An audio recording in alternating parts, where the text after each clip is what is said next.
لکه په زور د نکاح شوي جنۍ زه خپل ضمیر لا قبول کړی نه یم. له تا نه شوې ستا د هرې خطا زما احساس ما ملامته ګڼي.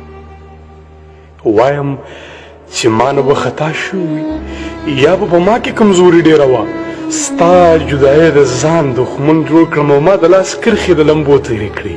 ځکه قسمت د لاس تلي کې وي خو قسمت د لاسو په قابو کې نه وي. تا چېرته داسې څوک لیدلی دی چې درد ته په خپله بېوسۍ وناسي، د خوب نه خوف کوي او کټ له نیسي؟ راشه ما وګوره همداسې یم، راشه راشه ما وګوره همداسې یم او هر څه بخلی شم خو ځان نه شمه هر ګناه په خپله غاړه اخلم او ستا مرور تګ او زما دا خدای وهلی احساس خپلو لمحاتو لمانې ورکوي. لکه دا ژوند د جهنم نامه ده، دا دسمبر هم د سقر عذاب دی.